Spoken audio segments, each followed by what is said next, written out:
मेरठ की defence colony में करीब 50 लाख से ज़्यादा की चोरी की गई और इस तरह की जो चर्चाएं हैं वो आम हैं, लेकिन अभी तक भी पुलिस उस नेपाली नौकर को नहीं पकड़ पाई है। इसी को लेकर जो तमाम जनप्रतिनिधि हैं वो स्पोर्ट्स कारोबारी के साथ यहाँ मेरठ के एसएसपी रोहित सिंह सजवाण से मिले, उनको तमाम जानकारियाँ दी हैं, तमाम बातें पूछी हैं। हालांकि पुलिस के जो आला अधिकारी हैं, जो एसएसपी हैं, उन्होंने क्या आश्वासन दिया, इन्हीं लोगों से एक एक करके बात कर लेता हूँ। सबसे पहले महानगर अध्यक्ष हैं सुरेश जैन ऋतुराज जी। सुरेश जी, क्या आश्वासन एसएसपी ने दिया, क्या बातें रखी? एक बड़ी चोरी हुई है जिसको अभी तक ट्रेस आउट नहीं किया गया, ना वो पकड़ा गया जो चोर है, 3 जो लोग हैं वो, और ना ही माल बरामद हुआ है। तो उन्होंने कहा है कि एसएसपी साहब ने कि भाई लोकेशन उन्होंने बताई भी है कि इन लोकेशन को हमने ट्रेस आउट कर लिया है।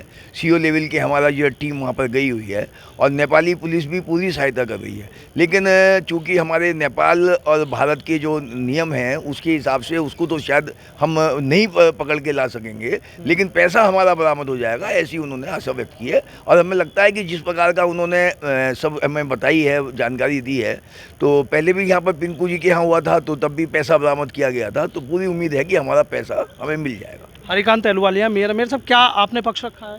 देखिए, ये जो डिफेंस कॉलोनी में चोरी हुई है, ये लगभग 1 करोड़ के आसपास की चोरी है, जो जानकारी मिली है।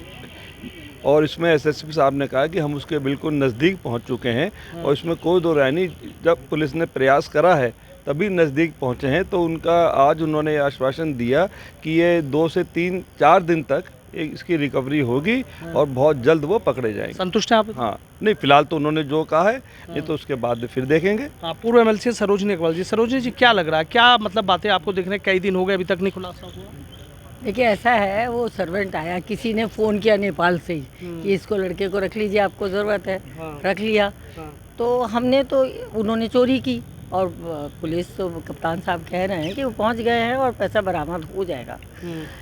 लेकिन हम लोगों ने, जो सभी लोगों ने कहा है कि आप सभी का सत्यापन कराइए। जितने भी सर्वेंट्स घर में आते हैं नेपाल से या कहीं से, तो सबका सत्यापन होना चाहिए। तो क्योंकि उसका कुछ, उसके बारे में ना उनके पास नंबर है, फ़ोन नंबर है, कोई सत्यापन नहीं है, कोई आधार कार्ड नहीं, कुछ नहीं। तो अगर ये हो जाएगा तो कुछ आगे के लिए भी लोगों को राहत हो जाएगी।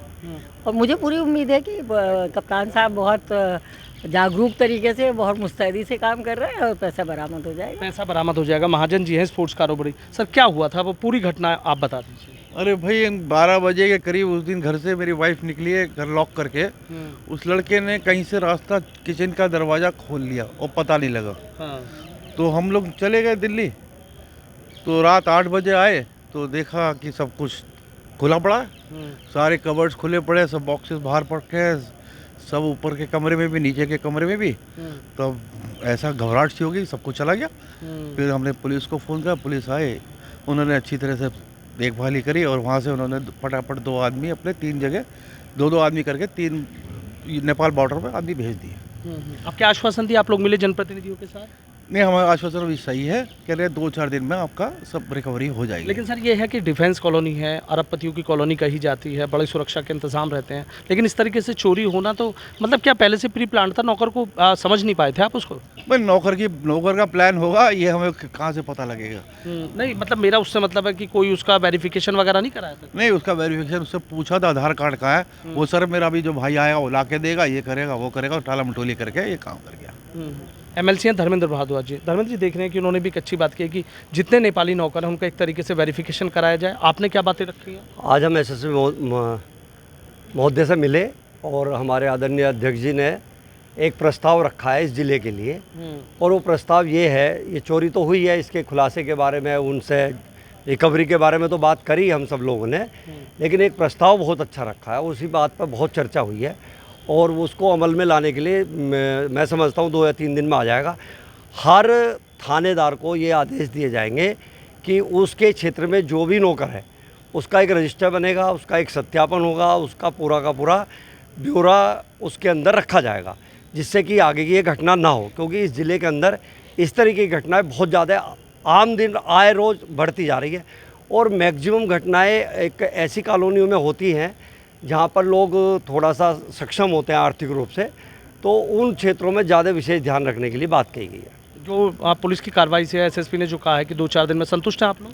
हाँ, संतुष्ट है, क्योंकि 2 टीम जा चुकी है, उनकी लोकेशन टेस्ट हो चुकी है और उम्मीद है जैसे पहले भी एक चोरी हुई थी उसमें भी रिकवरी हुई थी, तो हमें आशा भी और उम्मीद भी है, और जो सकारात्मक वार्ता हुई आज उससे लगता है कि हमारी रिकवरी होगी। हमारे जो व्यापारी भाई हैं, हमारे पड़ोसी भी हैं, मैं पड़ोसी इसलिए कहता हूँ क्योंकि मेरे पास ही रहते हैं डिफेंस कॉलोनी में, तो इनकी रिकवरी होगी। मैं मतलब मुझे उम्मीद है 100%। मुझे उम्मीद है। बहुत बहुत शुक्रिया। तो देखिए तमाम जी जी करना चाहूँगा, देखिए हमें जैसा आश्वासन दिया, हमें पूरी उम्मीद है कि वो हमें रिकवरी होगी, लेकिन अगर रिकवरी नहीं होती है, पुलिस कुछ नहीं कर पाती है, तो हम भी फिर शांत बैठने वाले नहीं हैं। जो हमसे हो सकेगा हम हिंसक तरीके से दबाव के साथ हम इसमें सक्रिय रहेंगे, और जब तक ये हमें माल बरामद नहीं होगा तब तक हम चुप भी नहीं बैठेंगे। ठीक है, बहुत बहुत शुक्रिया। तो देखिए तमाम जनप्रतिनिधि हैं, चूँकि बड़ी चोरी है और इस चोरी की वारदात को लेकर, इस चोरी की घटना को लेकर बहुत ज़्यादा गुस्से में नज़र आ रहे हैं। एसएसपी से मिले हैं, एसएसपी ने आश्वासन भी दिया है, और अब जो तमाम जगह जगह नौकर रखे गए उनका सत्यापन भी होगा, लेकिन इतना भी सीधा कह रहे हैं कि यदि चोरी की घटना का खुलासा नहीं होता है, माल नहीं बरामद होता है, तो फिर आंदोलन भी करेंगे।